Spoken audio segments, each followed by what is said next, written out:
Islam yaqinda bitta reelsga ko'zim tushib qoldi. Unda Elizabet Gilbert podkastda intervyu bergan. Elizabet Gilbert bu "Есть, молиться и любить" kitobini avtori, amerikanka, adashmasam. O'sha ayolni man so'zlaridan bitta narsani tushundim, ya'ni insonni o'ziga o'zi sevgisi. Chunki har doim psixologlar ham ko'p insonlar hammasi, ko'pchiliklar bu dunyoda aytadi, birinchi o'rinda o'zingni sev deb. Ayniqsa mana oxirgi paytlarda shu narsalar trendga chiqib ketdi. Man o'sha narsani tushunmasdim. Qanaqa inson o'zini o'zi sevishi kerak? Chunki o'zini o'zi sevish bu faqat maza qilib o'ziga chiroyli kiyimlar olish yoki yaxshi taomlar yeyish emas ekan. Man shu intervyudan bitta narsani tushundim. Qanchalik inson o'zini o'zi sevishi muhimligini. Ya'ni Elizabet shunaqa deydi. Bir kuni kechasi o'tirib, qiynalgan paytimda o'tirib, shunaqa narsa miyamga kelib qoldi. Qo'limga bloknot bilan ruchkani oldimda o'zimga o'zim xat yozdim. Ya'niki kimdir o'sha yaqin insoningiz sizga masalan sevgi izhor qilganida, bu yigit bilan qizni sevgisi emas, masalan u ota-onangiz bo'lishi mumkin yoki yaqin qarindoshingiz bo'lishi mumkin, opa-singil, aka-ukalar bo'lishi mumkin. Va u shunaqa dedi.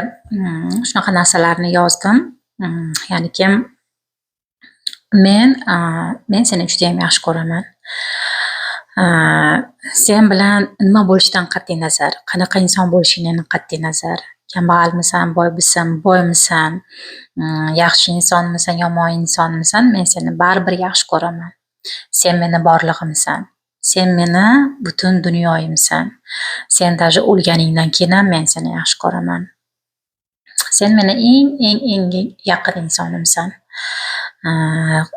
Qanaqa situatsiya bo'lishidan qat'iy nazar, sen qanaqa ahvolda bo'lishingdan qat'iy nazar, chiroyli bo'lasanmi, xunuk bo'lasanmi, nima bo'lgan taqdirda ham men baribir seni yaxshi ko'raman.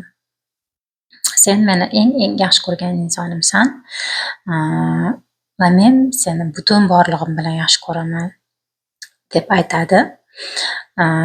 Bu agar analiz qilib ko'rsangiz, bu shunaqa kuchli so'zlarki, ya'niki har bitta inson menimcha o'zini shu darajada yaxshi ko'rish kerak, chunki siz yaqin insonlaringiz, ota-onangiz hech qachon sizdan voz kechmaydi, lekin shunaqa ota-onalar ham bor, shunaqa aka-ukalar bor, shunaqa opa-singillar, qarindosh urug', er-xotin. Bu insonlardan siz hayotda har xil narsalarni kutishingiz mumkin, har xil holatlarni kutishingiz mumkin. Lekin agar siz o'zingizni o'zingiz shu darajada yaxshi ko'rsangiz, hech qachon o'zingizga xiyonat qilmaysiz, hech qachon o'zingizni tark etolmaysiz. Keyin har doim butun umr siz bitta narsani bilasiz, что siz o'zingizni o'zingiz yaxshi ko'rasiz. Siz o'zingizda borsiz. Asosiysi o'sha.